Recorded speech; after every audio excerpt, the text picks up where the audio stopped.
So a bit about me.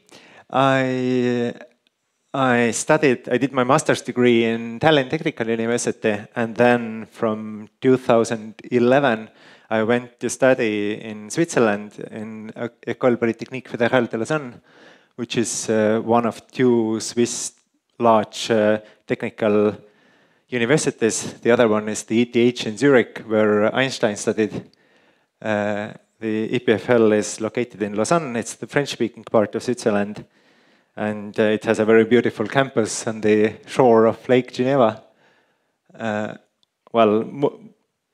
Most of the time I spent either casting my concrete specimens in a factory or then crawling under concrete slabs. So I didn't have that much time to enjoy the views. And I finished my PhD there in 2016. And after that, I did a short postdoc of 6 months in London, in Imperial College. And after that, 1 year in Lisbon, Portugal, in the Nova University. And then after that, I decided that I missed designing actual structures. Well, I worked as a structural engineer before going to research as well, and I missed designing real structures, so I decided to focus on practice again. I do teach a bit in Tallinn Technical University now, but most of the time I spend now in the office. I work in a company called Consult. It's located in Tallinn. Our biggest project at the moment that we are working on is a new shopping and office center that is right at the port of Tallinn. It's called Porto Franco. It's huge, the project.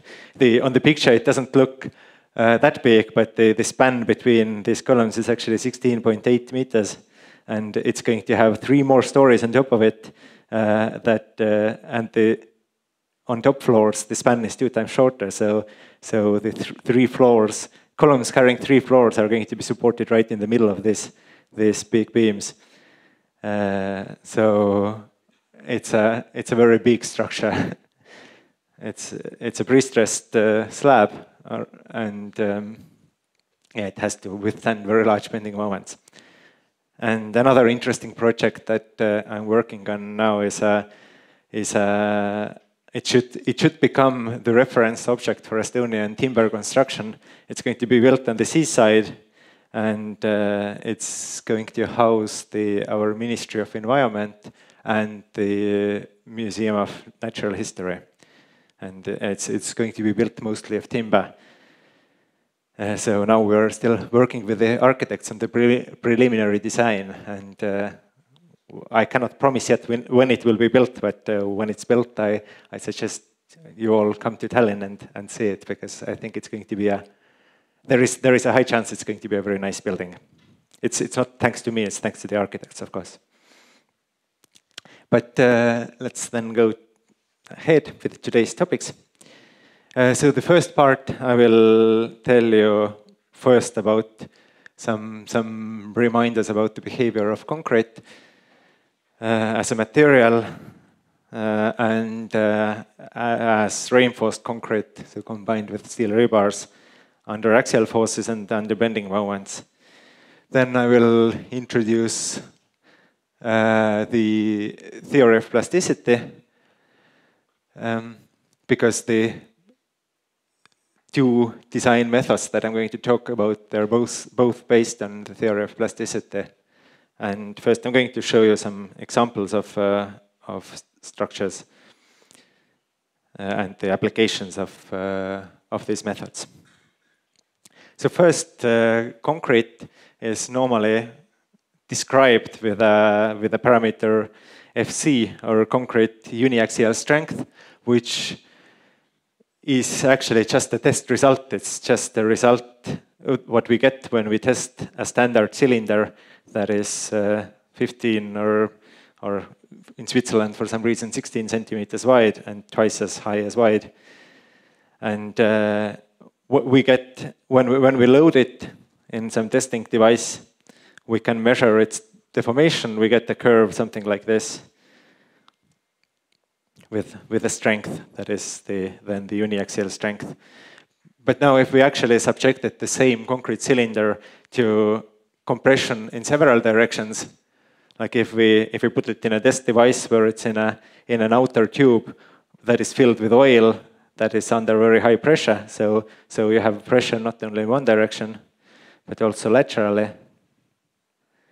then we can see that both the strength and the deformability of the material will increase a lot depending on the lateral pressure. Basically, if it's compressed with the same pressure in all the directions, so the stress is equal in all the directions, then it's impossible to break it with any kind of testing devices. The testing devices break first. So what I want to say is that the concrete strength depends on the kind of loading on it, and if the stress is higher than Fc in some spot of the structure, it doesn't have to mean yet that it has surpassed the failure criterion, or it's going to fail in there. So this is an example of a concrete, or it's a mortar cylinder actually, that has been subjected to triaxial stresses. It used to be 20 centimeters tall. You can see this is 17 centimeters in here, so it used to be something like that. And if you compress it equally in all the directions, you can actually compact it by quite a lot, and it was still able to withstand some forces. It's only after it's been taken out from the test device that it has it crumbles. Now, concrete in tension, as we know that concrete doesn't withstand much tension, and it's very brittle in tension, and that's why we use steel in places where we foresee tension in the structure. But concrete actually still has a contribution even in this part of the structure, because if we had just a steel bar and we pulled it,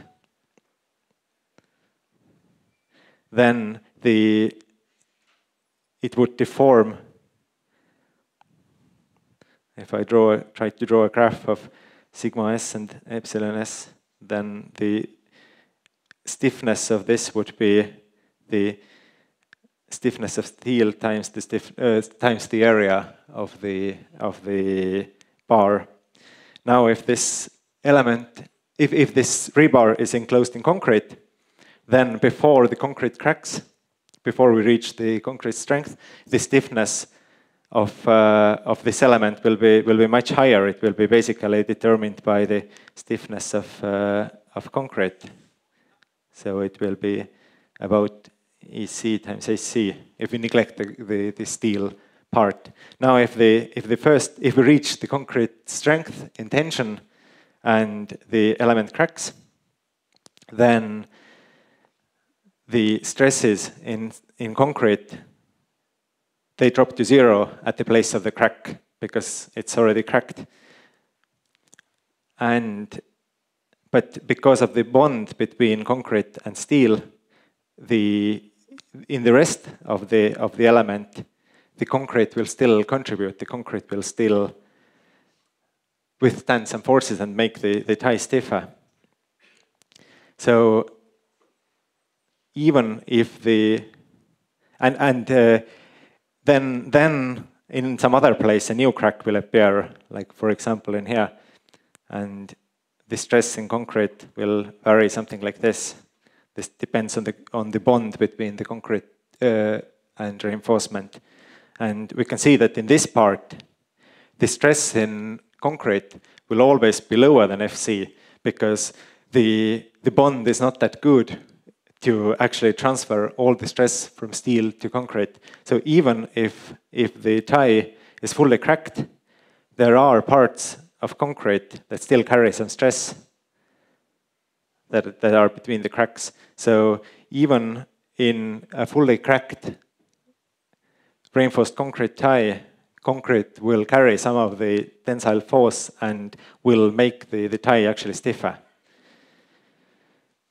So in the end, the force, the tensile force lengthening curve will look like something like this, that at first, before cracking, the stiffness is governed by the stiffness of concrete. Then this is the crack formation phase where new cracks get formed, and the load actually fluctuates a bit, like it drops after every crack is formed, and then it's picked up again. Then in this phase, that is the crack opening phase, the existing cracks get wider, but then it's already fully cracked, and the FC, the FCT, the concrete tensile strength, is not reached anywhere. So these parts in between will contribute to the stiffness, and then in the end we will reach yielding of steel, and then the extension of the element will already be unlimited, because it won't then have any stiffness anymore, because it's only governed by the yielding of steel, like around the cracks.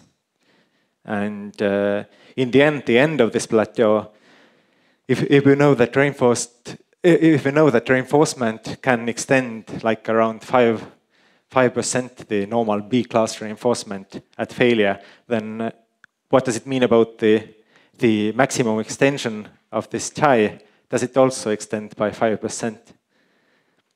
Do you think it's the same, the deformability? No, it's not correct, because we don't reach yielding everywhere. We only reach yielding in the cracks. So actually, it will be much less than the 5%. So this is something to keep in mind, that you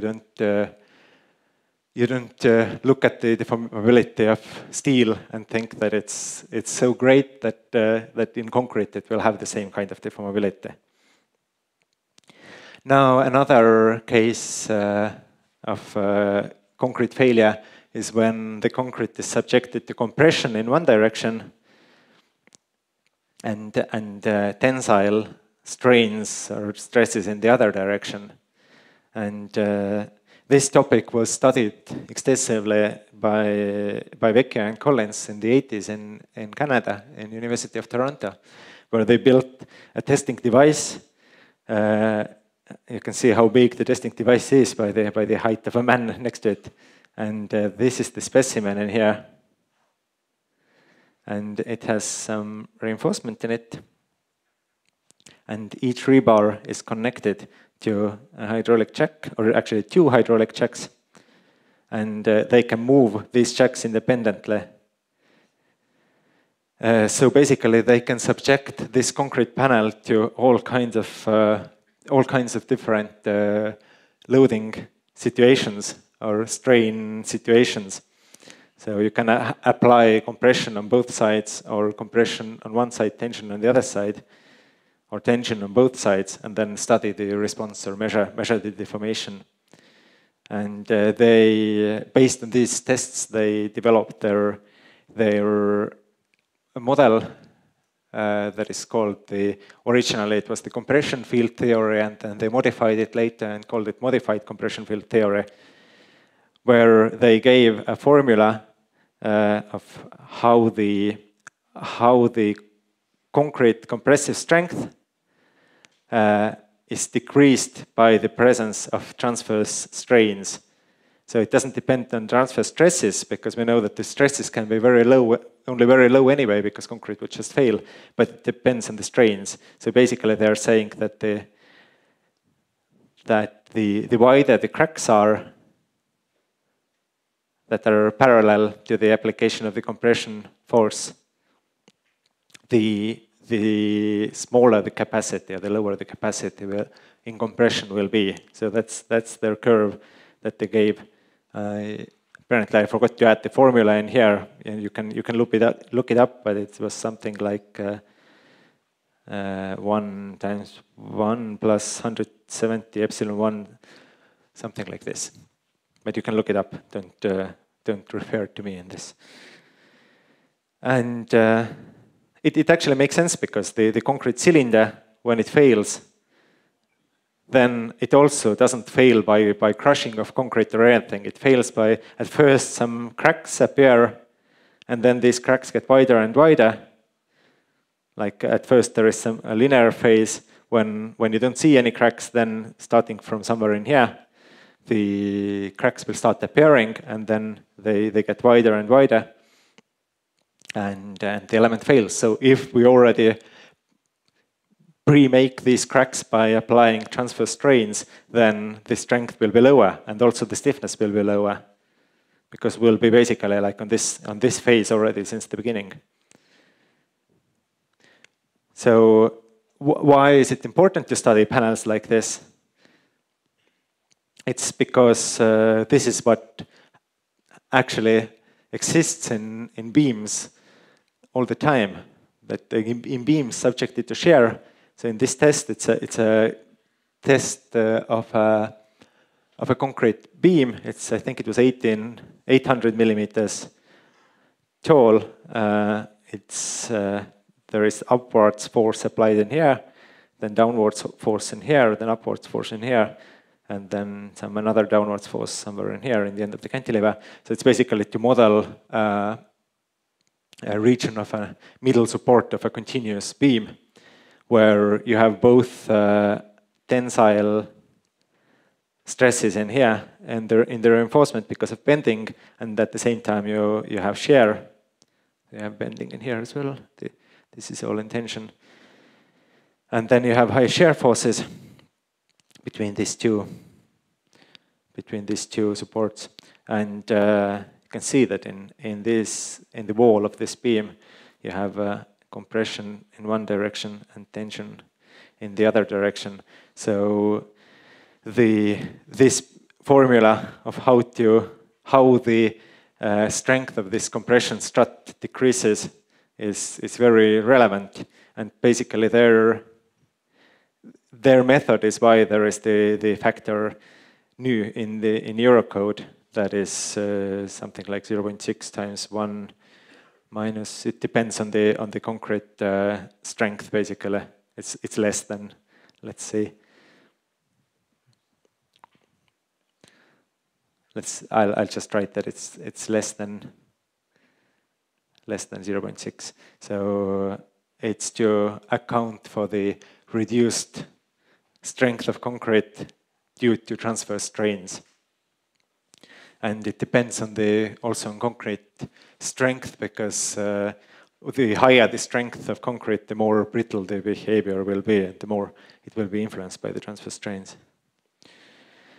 So now in bending, if in tension the measure of deformability was the strain, which is the normal force divided by the axial stiffness, or modulus of elasticity times area, then the analog in bending is curvature, that is I denoted with C, which is the bending moment divided by the flexural stiffness, or modulus of elasticity times moment of inertia. And we see that it's the response curve moment to curvature in reinforced concrete in bending elements is similar to the one in tension, that you first have the uncracked phase when the stiffness is determined basically by the stiffness or moment of inertia of the whole element around this axis. Then you have the crack formation phase, where new cracks are formed. And then you have the crack development phase, so the cracked phase, where the stiffness is basically the stiffness of the compression zone, and then the stiffness of reinforcement.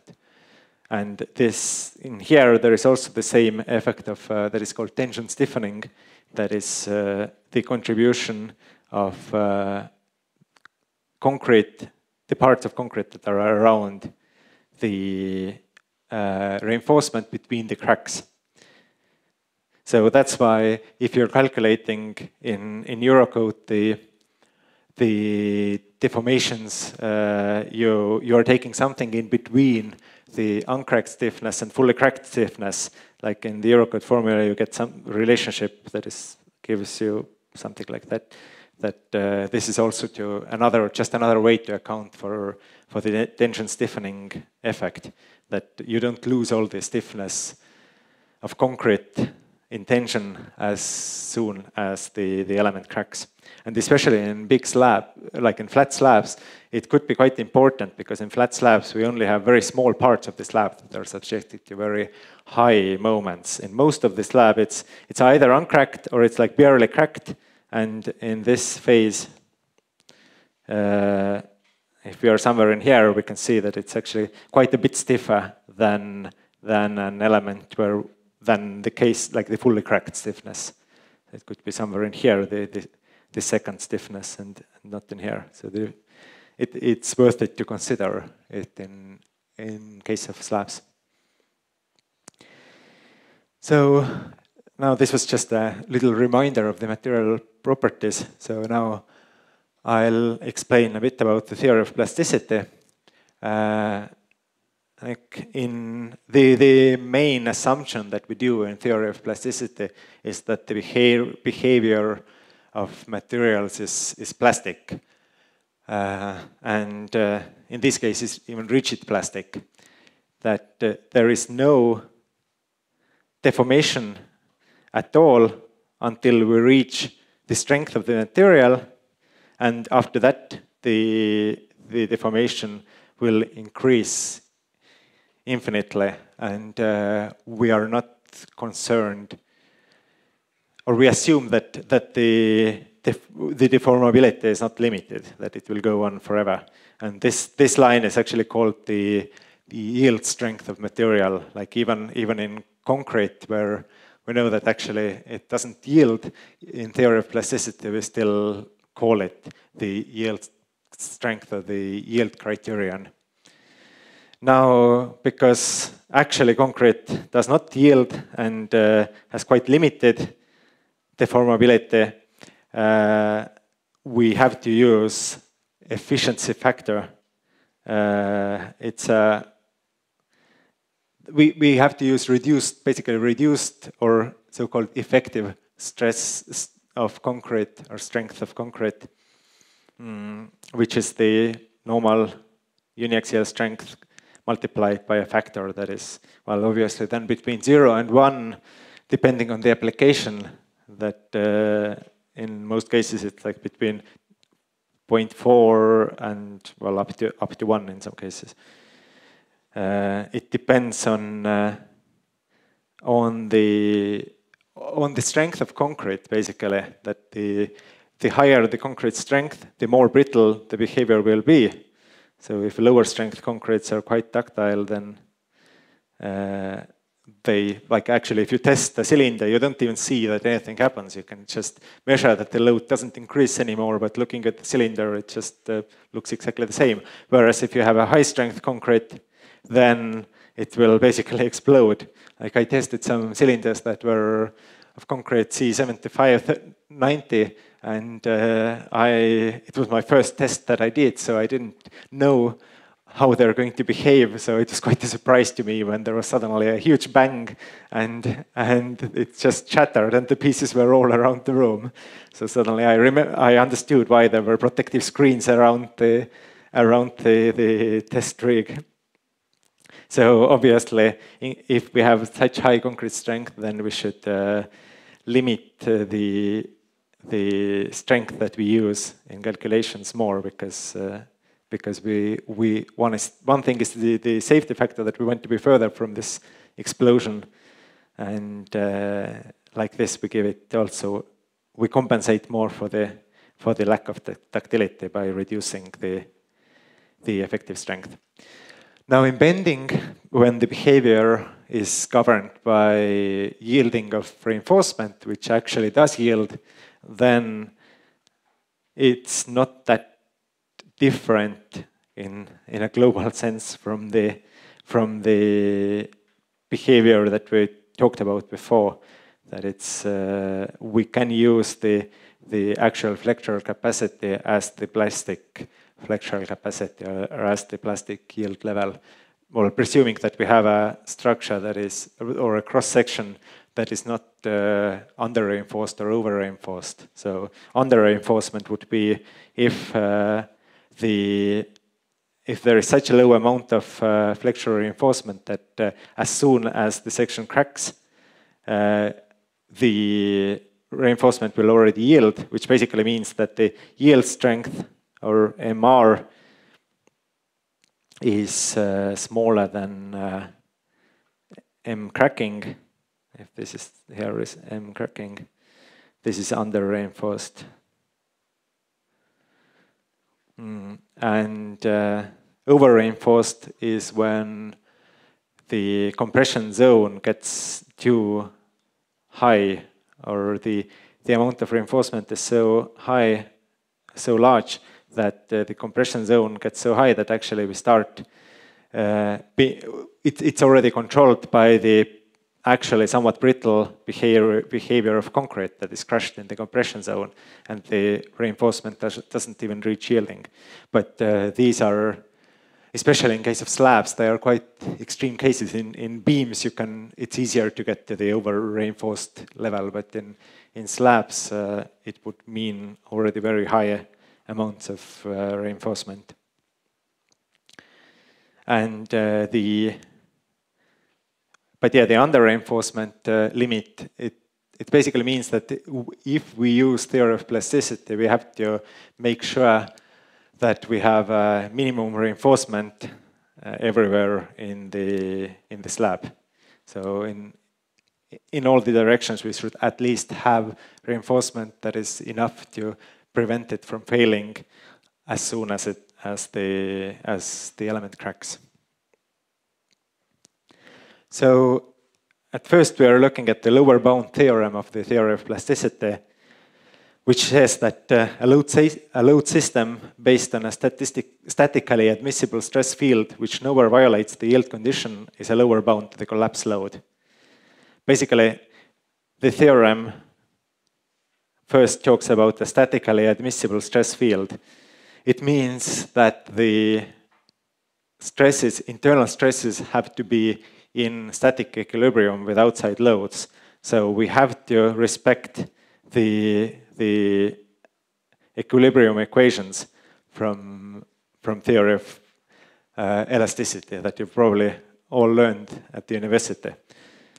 So they say that the first derivative of bending moment is shear force, and the first derivative of shear force is the external load. So the second derivative of moment is the external force. So the equations are very simple, but they are differential equations, so they're not that easy to solve actually.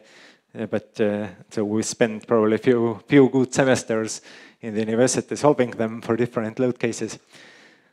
Well, simple beam is something that probably everyone has managed to master more or less and remembers.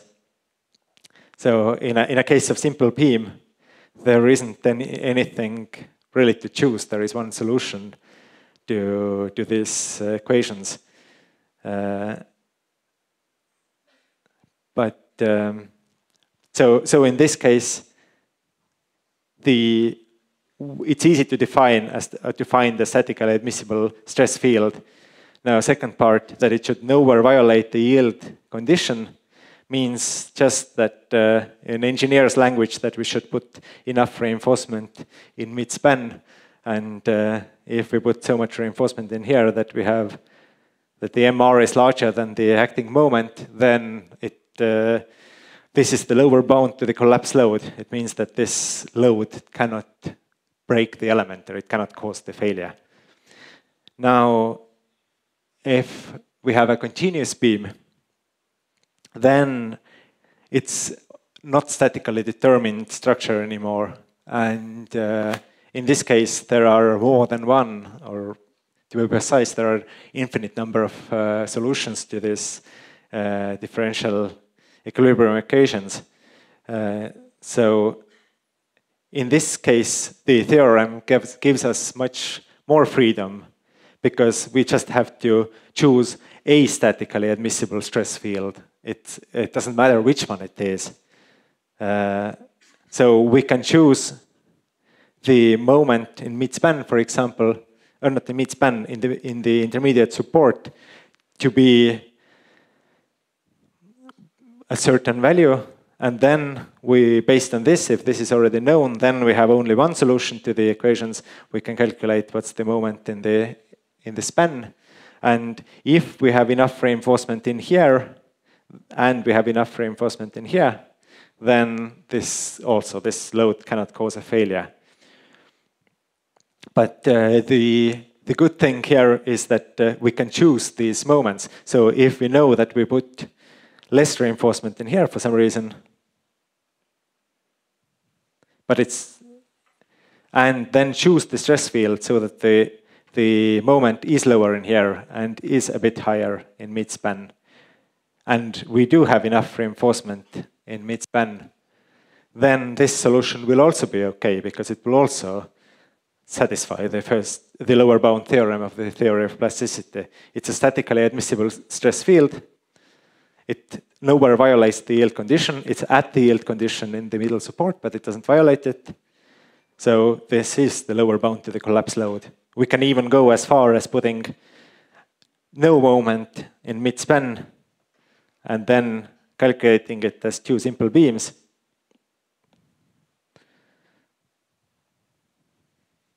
If we put enough reinforcement in the span, then we don't, and no reinforcement at all on the support, we still don't violate the lower bound theorem of theory of plasticity. So from the point of view of plasticity, it's totally acceptable. Now, if it will actually, if the cracks will not open too much, then this is another question. But because one thing that I said before, that we have to have minimum reinforcement everywhere, so it means that in order to use the theory of plasticity at all, so we also must have a minimum reinforcement in here. It means that it can deform enough to actually redistribute moments to mid-span.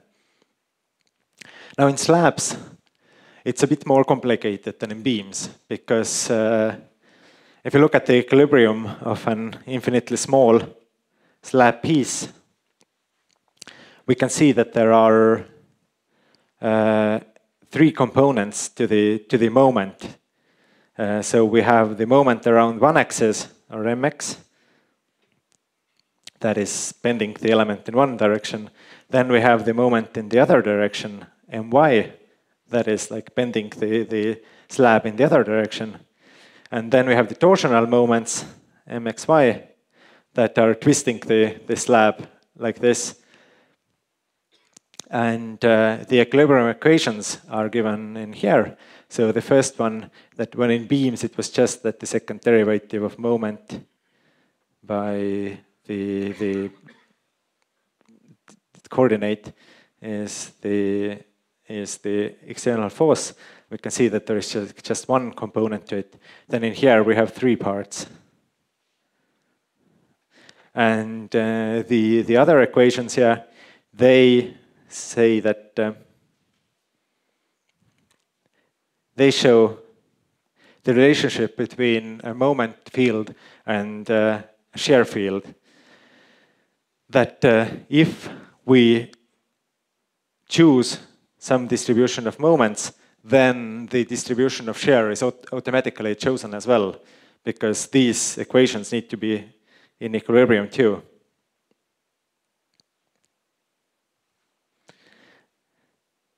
So now, some more explanations or definitions that the moment field is called the tensor field. It means it has 3 points that describe the field in every point. There is the mx, bending a moment in one direction, my, and the torsional moment mxy. An alternative way to describe a tensor field is to describe it by principal directions. So it means that for every slab or every point in the slab, there is one direction where the torsional moments are 0. So, for example, if we have a slab that is only subjected to torsional moments, the deformation it goes under is something like shown in the drawing, then it's actually equivalent to a slab that is turned 45 degrees. We can actually see that there is just bending in this direction and bending in this direction.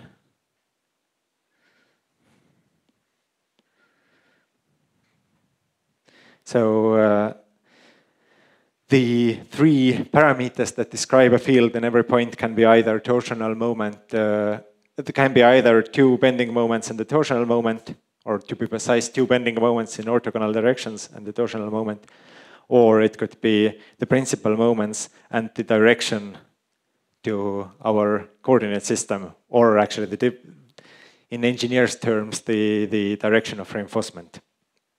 And here I'm just showing just a device or a graphical way to determine this angle and the relationship between these parameters. It's more circle.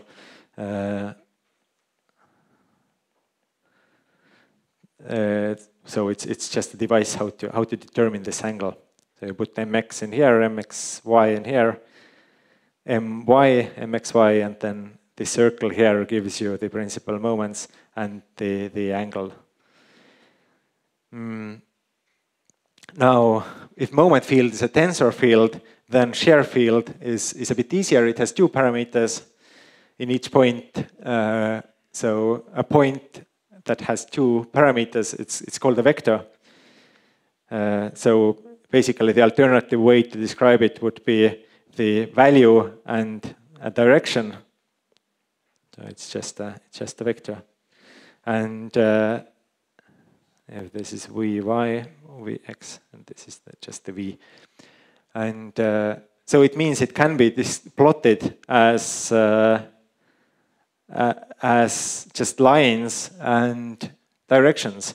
So in this kind of representation, the width of the line, it shows the value of v, or the intensity of the shear field, and the direction of the lines shows the angle. So basically, this kind of representation, it looks quite beautiful, at least to an engineer's eye, and it shows you exactly where the loads are going, that what's the direction of shear force, and it like visualizes nicely that the shear force goes to the support in here.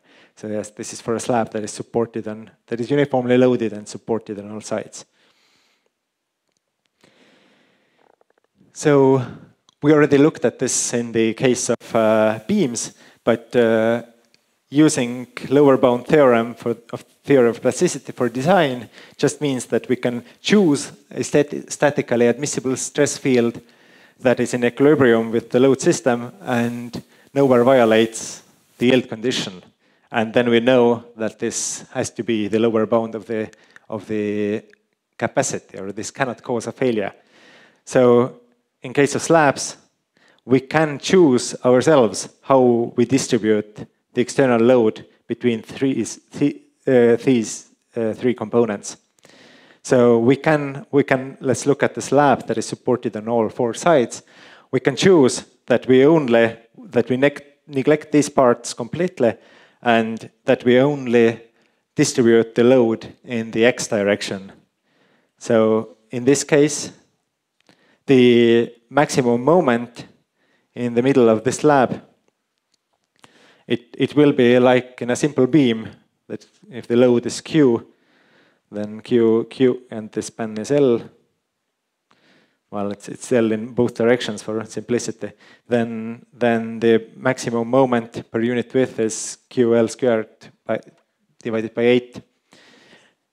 And the shear field in this case will look like something like this, that all the force, it's already determined by the assumption of bending moments. We cannot choose a shear field separately, but it's only going in one direction, 100% of it.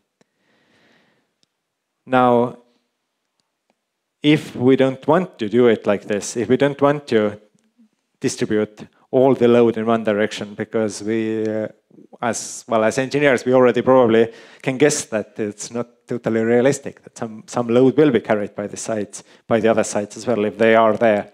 Then we can make an assumption that it's distributed equally between mx and my, that half of the load goes in one direction and half of the load goes in another direction. So in this case, the maximum moment, basically, our equations will be mx divided by the x square is equal to minus q divided by 2. And the other half goes the other direction.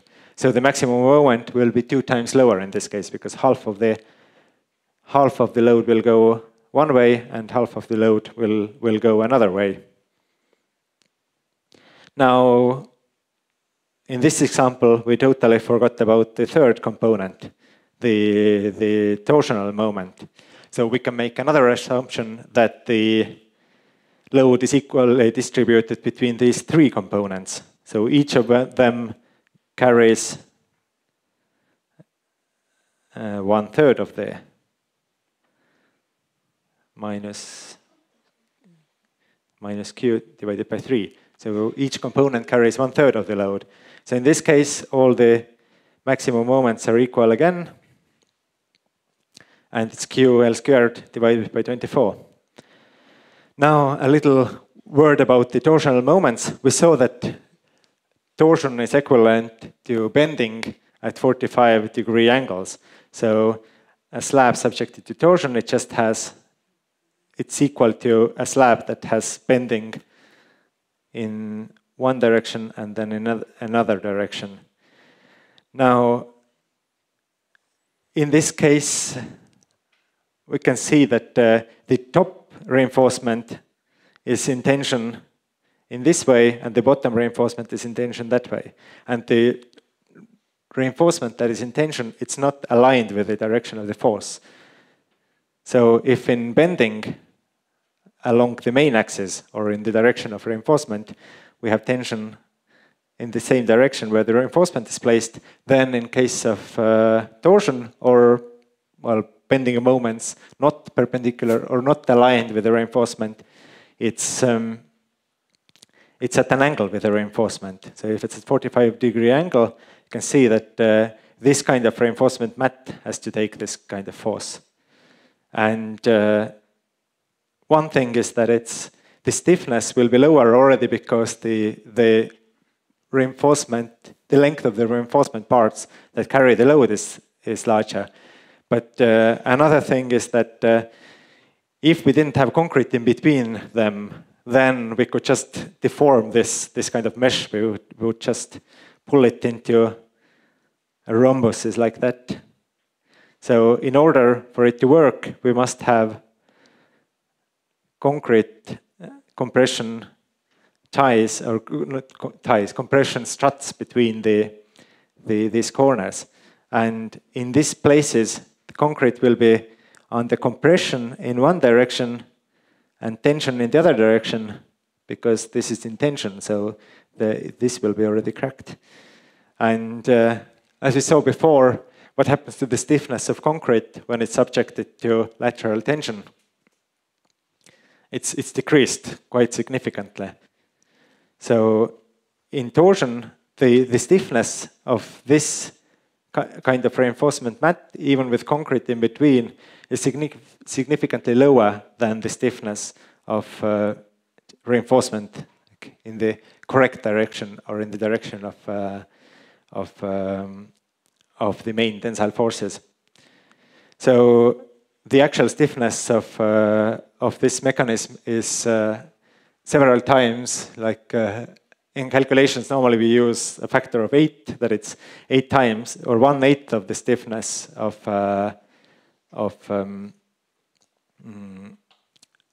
the tension toward if reinforcement is placed the same direction where the tension is. And another thing, that the quantity of reinforcement, it's because we have tension both in top and in the bottom side, we need to put tension cord both in top and bottom. And because we see that both directions of reinforcement are in tension in this case, then it means that we need to put, in case of torsion, we need to put reinforcement both on top and bottom surfaces and in both directions. So basically all the 4 layers of reinforcement will be in tension if we have an element that is in torsion. And this, if we then have different components or different parts of the load carried by bending moment and torsional moments, when we are designing the reinforcement, we have to put reinforcement for both of them. So we need to put reinforcement for mx, which will be for the moment of QL divided by 24.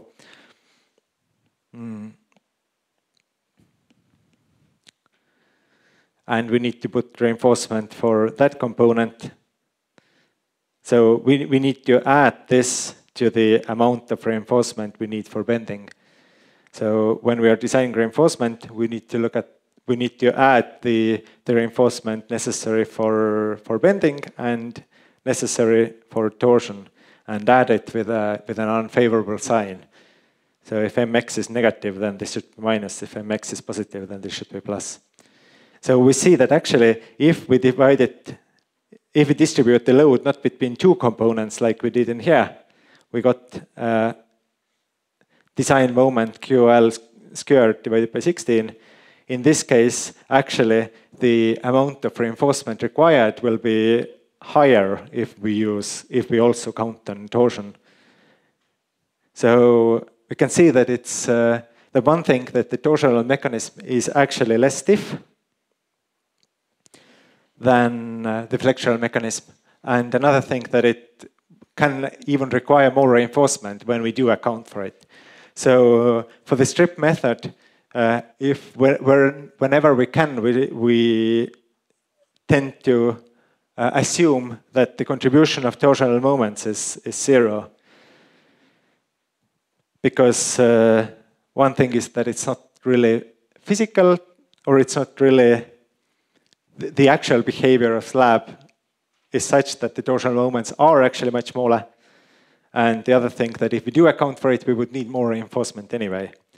And this is something we should think about also when we're doing finite element calculations and we are deciding how to model our slabs, that it might be worth it to actually reduce the torsional stiffness if your software allows for that, because this for actual orthogonal, basically the problem is that the slabs, the behavior of reinforced concrete slab is orthotropic, it's not isotropic.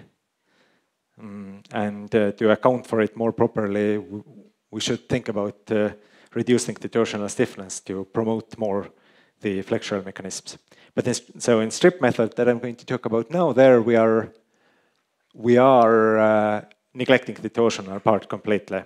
And because we are based on the theory of plasticity, we can do it. It's allowed. We are in agreement with the lower bound theorem because we can choose a stress field that is statically admissible. We shouldn't forget any forces. We should still decide where to carry them, but just we can decide not to carry them with torsion. So with strip method, basically we are doing the same thing that we did before, but in here we made assumptions about the whole slab. We said that in this whole slab, we'll distribute half of the load one direction, half of the load in another direction. With a strip method, we can divide the slab in different strips. So we say that, okay, in this edge of the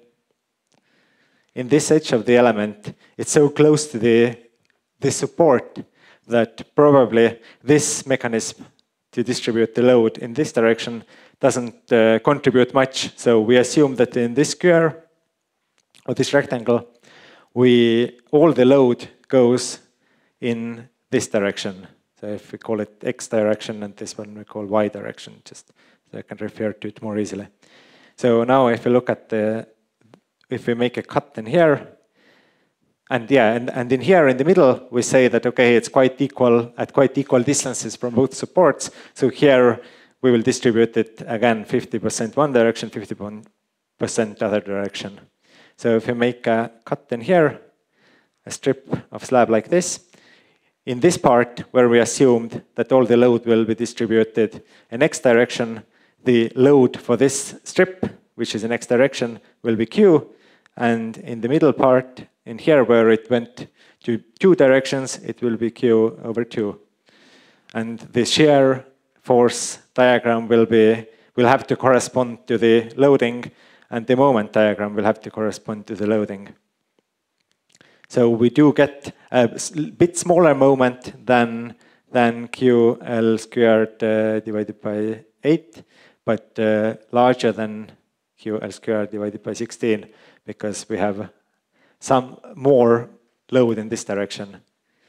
Now if we look at the strip close to the support, then this strips, and we look at it in y direction, with this part here, where we carried all the load already in x direction, it doesn't have any force in y direction. And in the corners, where we again assume that it's carried 50-50, we'll have q, yes, we'll actually have q over 2 in the edges. And the shear force diagram will be like this, and the moment diagram will be like this. The moment will be much smaller. So basically, if we are now choosing reinforcement, according to these moments that we calculate, then we put more reinforcement in the middle part, because this is by this moment. So in both directions, there is more reinforcement in the middle part, and there is less reinforcement along the edges of the slab, because this has to be designed by this moment in here. So if we split it into more and more strips like this, we see that basically in the end, we reach a situation where in this triangle, all the load goes in y direction. So this is 100% in y and my.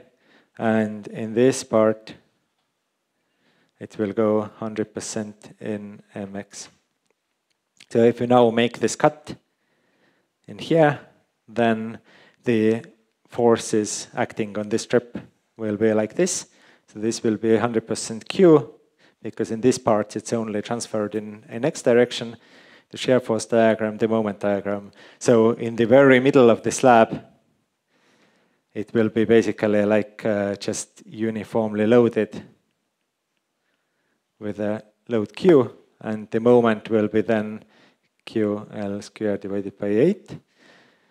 But as soon as we go away from the very middle of the slab, it will start dropping quickly, because the part of the strip in the middle that is not loaded will increase. And this is actually the most economical solution. The total amount of reinforcement will be the lowest in that case if we distribute it like this. So if the slab is not square, if it's rectangular, we can divide the areas in a different way. The most economical solution would be if we assume that in the middle of the slab, it's only carried in y direction. So in here, the reinforcement that we design for, or the moment that we design the reinforcement for, is QL squared over 8. And then in the edges, it will be lower. And so in this direction, the amount of reinforcement will be less than Q. It will be, yeah, no, it was right. It will be less than QL x squared over 8 because we never have this situation where it's fully loaded, the strips in this direction. And if, for example, one edge of the slab is clamped, or it's a continuous slab, or for whatever reason, we can actually withstand moments with that in this edge. To take advantage of this, we could make the part of the slab where the load is carried to this support a bit bigger. We could assume that in the whole part of this, it will be carried in y direction. And in this case, the moment diagram will be like this. So we can carry some moment in here and some moment in here. So actually, because it's a lower bound method. We can choose the stress field whichever way we want, as long as it's statically admissible. We can make assumptions like we want to. We can distribute the loads as we find fit. Now, if we have a slab that is supported on 3 sides and that is free on one edge, let's say there is no support in here. Now, what are the solutions for choosing the stress field or the load distribution in this slab? Well, one way would be to assume that it's all distributed in y direction, so it's 100% my. Now, can we make an assumption, or can we distribute the load like this? That this goes in x direction, this goes y direction. Can we distribute it like this? If we now make a cut in here, it has a support on one side, it has load in here. It doesn't have a support on this side. Then it will fail. This is not statically admissible stress field. So thank you for the suggestion. I applaud your courage, but it's not actually the right answer this time. Sorry, try again next time. If it's a clamped support, then yes. But if it's a spring, if it has, well, in theory of plasticity, we don't have springs because we have either infinite stiffness or no stiffness at all. So if it was a clamped support, then yes, it would be possible. Then it would be cantilever. The moment diagram would be like this.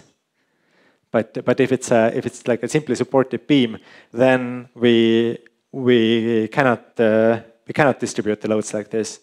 But what we can do is that we can have a supporting strip in here. So we can assume that there is a support in here. This is actually not a real support, but it's another strip.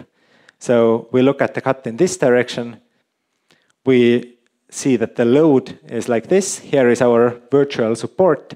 We can calculate the shear force on this support and the bending moment. We can choose the reinforcement to this bending moment. And then this shear force in here, or this, the virtual support reaction of the virtual support, this will be the load that we apply on this strip. And then we calculate the shear force diagram and the moment diagram, and we put reinforcement according to the moment diagram. So we can extend the strip theory like this. Now, a good way to check in the end if we haven't forgotten any loads is to calculate the support reactions everywhere. So the support reaction in here and here, it will then also include the load from this part of the slab. And then the support reactions on the other edges, that in the end they must be in equilibrium because, well, we have to have equilibrium. So checking the support reactions is the easiest way to check if we haven't made any mistakes.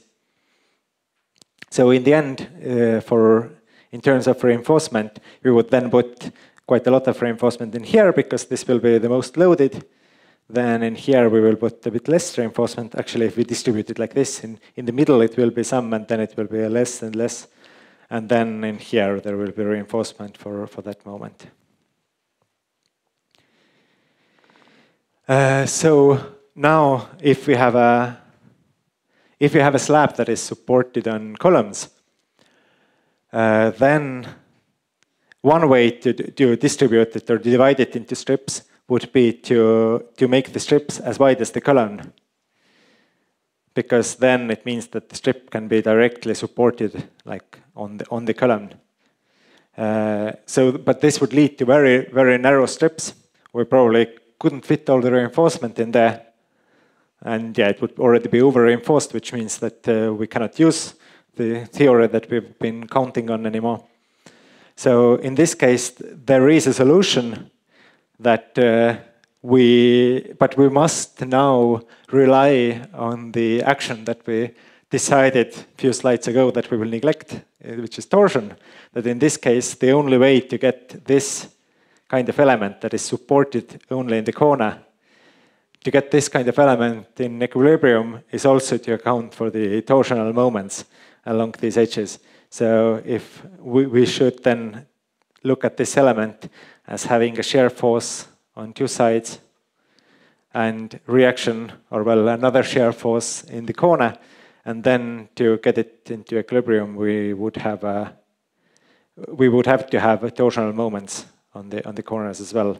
So like this, we can use the strip method also for point supported slabs. And this shear moment, this torsional moment has to be added actually to the bending moment. So according to this theory, actually the moments of the moments will be the reinforcement moments, so the amount of reinforcement will be actually increased a bit in these parts because of the resisting these torsional moments. So it would be, you would need more reinforcement than if you had, let's say you would need more reinforcement in the x direction than if you had just a wall that is the width of the strip in this direction. So if you have a column in here instead, you need extra reinforcement to get the shear force through torsion from here to here. So that was about the lower bound theorem of theory of plasticity. It means with the lower bound theorem, we are making sure that our structure cannot fail. We don't know if it does fail. We cannot say if it's if the load causes failure. We can only say that it doesn't cause failure. With the upper bound theorem, it's the opposite approach, that we are looking at a load on a structure, and we check if this load causes failure or not. So the upper bound theorem says that a load system which is in equilibrium with a kinematically admissible displacement field forming a mechanism is an upper bound to the collapse load. So with an upper bound method, we have to predict how the structure will fail. So based on this, it will be like some kind of mechanism. So if it's a simple beam, then let's assume that it will fail by, let me draw it as a real structure. We assume that it will crack in the middle and it will just fall down like this. So we see that when it's falling down, it will be subjected to a rotation in here. And this rotation will definitely be much larger than any of the deformations it had before. So we can assume that these parts are actually straight. And so if in the moment rotation curve of theory of plasticity, where we assumed rigid plastic behavior in the lower bound methods, we were always on this line.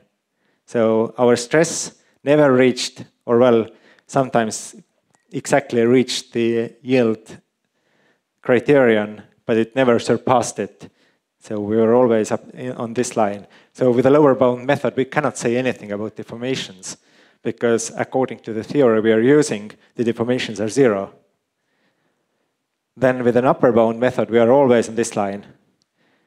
So we have a deformation in here, and because the load or the internal force in this cross section, it's always the same regardless of the deformation, then we don't need to calculate how much the deformation is, because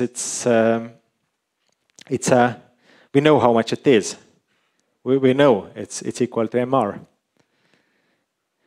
Now, if it's a simple structure like this, that's enough that we need for actually calculating the maximum load, because we can just write the moment equilibrium about the structure. We know the moment is MR in here. We know that the load is Q. We can calculate how much is the support reaction. We can make a moment equilibrium and calculate the Q from that. And I'm not going to calculate it because on the screen, because I'm going to screw it up probably, but it will be QL squared divided by 8. You can check it.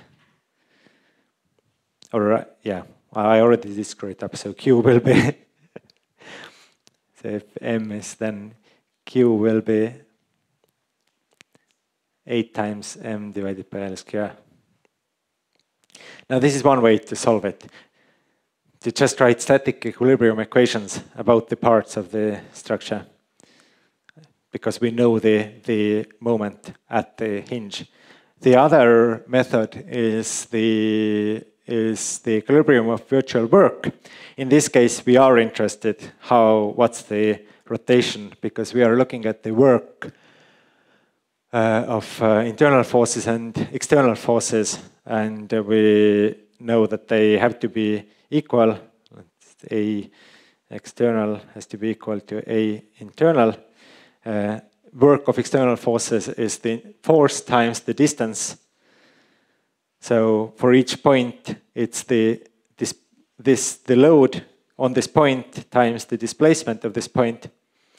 So if you look at the whole field, then it will actually be a bit simpler. It will be the volume that is between the undeformed body and the deformed body. And the work of internal forces, in case of bending, it will be the acting moment times the rotation of the hinge. And we just have to find what's the relationship between the, let's say it's just a, how do you call it, a prism like this. And this is the displacement, say it's W. We have to find a relationship between this displacement and this volume. And this, if we really remember some formulas from 6th grade, then it should be fine. We should be able to calculate the volume if we know the height of the prism.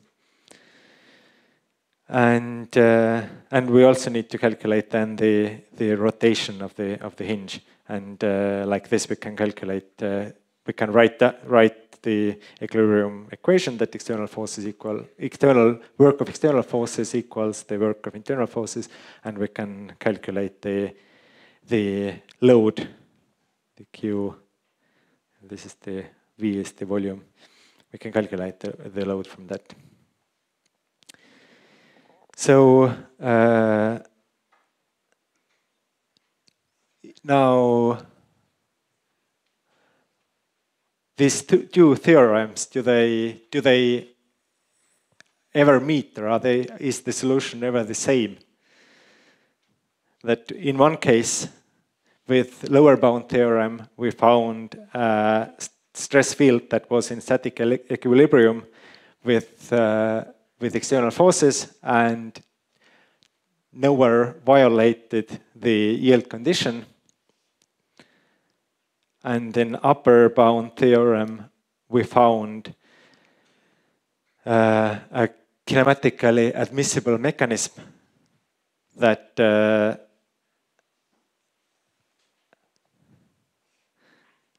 we found the kinematically admissible mechanism where the force at the hinge was equal to the yield condition. So there is actually a solution where these are the same. So it's for this simple beam.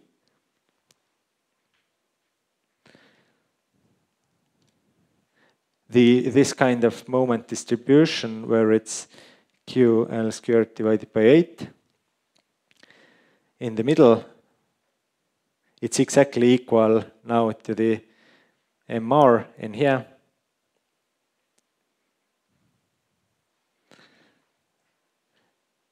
This gives actually the, and then if we assume that the hinge forms in here, and we write an equilibrium equation about this this half of the element, it gives us exactly the same load that causes the failure. So this is called the complete solution or the exact solution. So we can actually choose a distribution of stresses that will be both that will correspond to both lower bound theorem and the upper bound theorem. And this will be then the exact collapse load. Well, of course, assuming that we know exactly the material parameters and exactly the load placement and things like this. But it is possible to find also a complete exact solution with that. But in general, the lower bound methods are more suitable for design of structures, because then we don't need to waste too much time on finding the.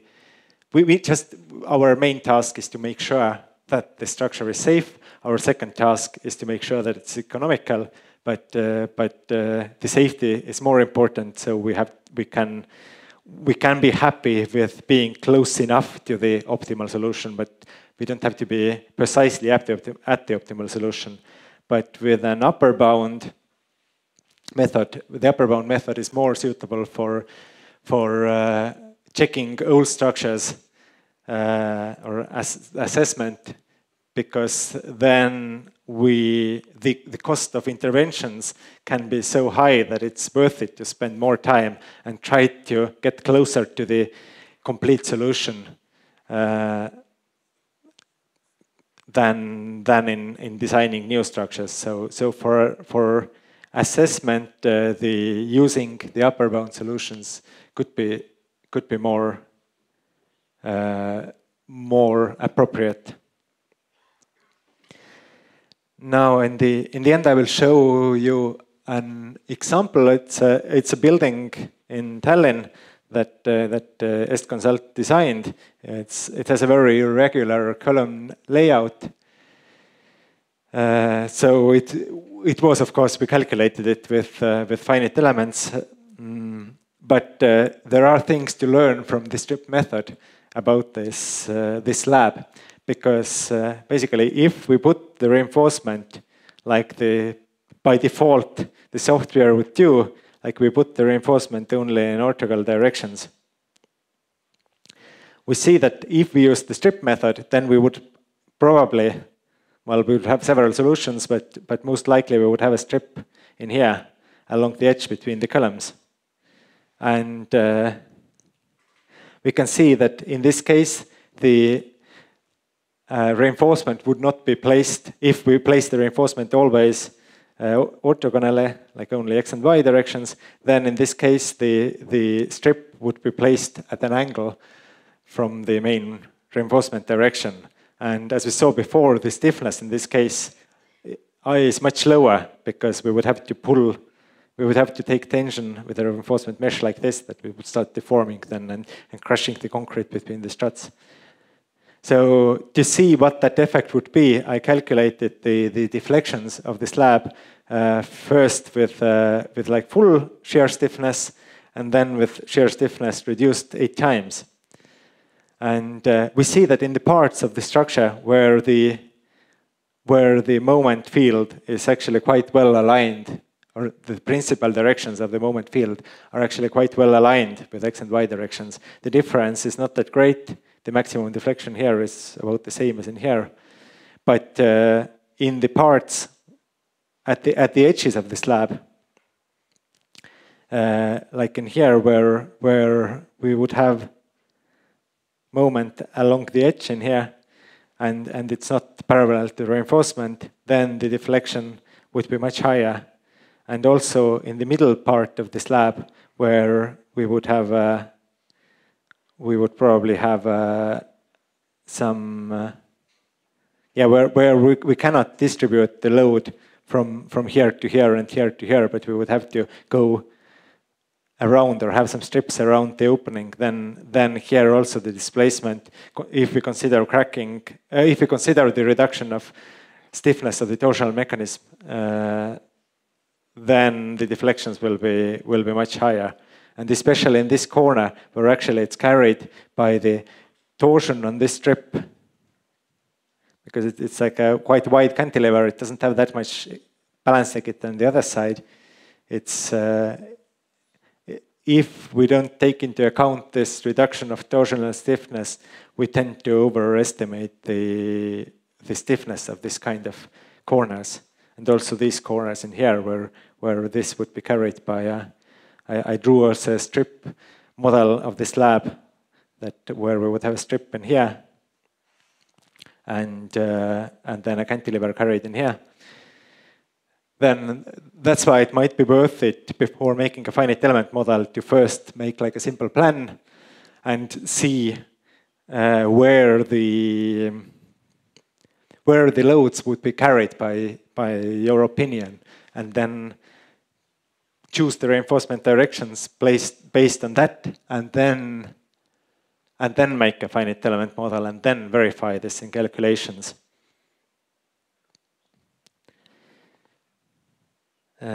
So yes, this I think concludes the first part of the presentation, and we still have some minutes for questions in case you have anything.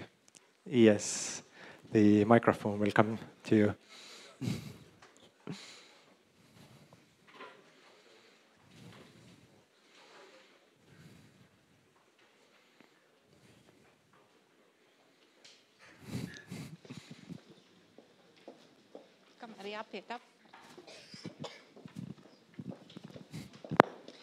Lūdzu, mēģinam pa vienam jautājumam. Šī bija pirmā. Hello, slide number 28. Oh, you took notes. Yes. Maybe you have some practical recommendations of this middle strip, how wide it could be, or I don't know, in Potse's plastic theory about the wideness of this middle strip. Well, in Eurocode there are some recommendations there. They actually recommend to take it as in total as L divided by 2, so L divided by 4 in all the directions. Yeah, here I've drawn it a bit narrower than that, but yeah, the Eurocode recommendation is to take it as wide as the middle strip.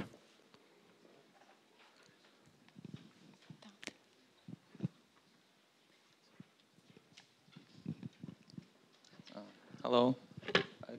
Hello. Just before a question, I would want to comment that on the plasticity methods, they are, of course, okay for designing for ultimate limit states, but when choosing different admissible stress fields, one needs to consider the possible consequences for SLS design. Yeah, of course. The strip method, it doesn't say anything about deflections. I know that. Just as you didn't say that, I wanted to comment on that. But as for questions, first of all, is it all right for taking into account the fact that twisting stiffness is 1/8 of the usual stiffness to reduce the shear modulus? Because as I understand it, it also accounts for the shear deformability of the structure, not only the twisting effect. So is it correct? Because I have seen software that specifically has an option to input elasticity modulus for X direction, for Y direction, and for XY direction for twisting moments. And you can also put in 0 for that and get basically a strip method result, right? So for software which doesn't have this modulus for X and Y, is it really all right to put and calculate the forces and moments with reduced shear modulus? Well, you should look what kind of finite element does it use then, because it's possible that in some software you cannot adjust it directly because it calculates, the flexural deformation straight from the axial moduli, but the shear stiffness it doesn't actually have such a big influence if you reduce the shear modulus, like that how much the slab, like if the bending deformation would be like this, and this is the curvature in here, so this will affect the bending stiffness. So the shear stiffness would be like this, or well, actually like this. So it will be response to shear forces. In case of slabs, it only has a small influence in the, if you have point supports, then you have high shear forces in here, and there it would affect the stiffness. And actually in the second part, I'm going to show how it affects the overall behavior.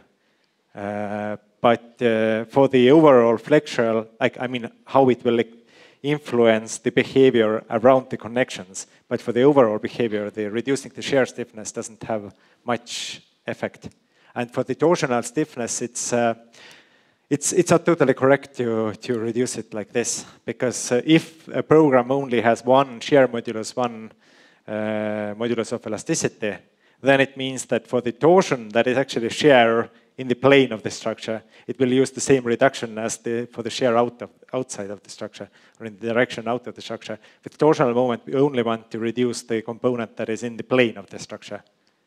So it's a bit, probably if your software only allows for that, it would give better result than not reducing it, but it's not totally correct.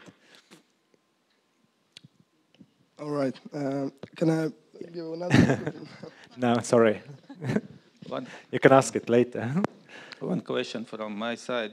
When we are using lower bound theory and when we are predicting hinges, then we have to put reinforcement which will be more than tension stiffness of concrete. So what to do? We cannot guarantee that concrete will be not stronger than B30, 37. For example, concrete could be much better. So should we take into account somehow this effect?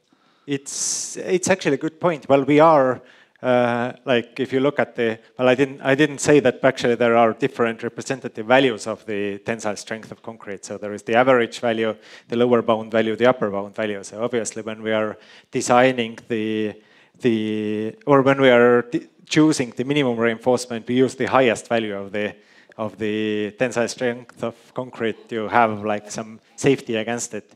But it's actually a good point about old structures and also new structures where the concrete grade might be changed at the last moment, and it's actually something that we should, as engineers, we should pay attention to. That it's not always okay to use stronger concrete. It's not always better if you use stronger concrete, and if they want our approval for a change in the project when they're using stronger concrete than assumed in the design, then we shouldn't automatically approve it, but we should think if it doesn't bring any other problems, because higher strength concrete has other problems as well. The shrinkage is larger.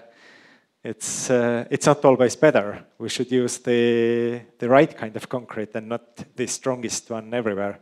There are places to use stronger concrete, like in columns it's mostly useful, but in slabs it doesn't give us always much benefit. Well, for punching it does, but okay. So I'm shown that we have to go on to the next point in our agenda, which is the coffee break.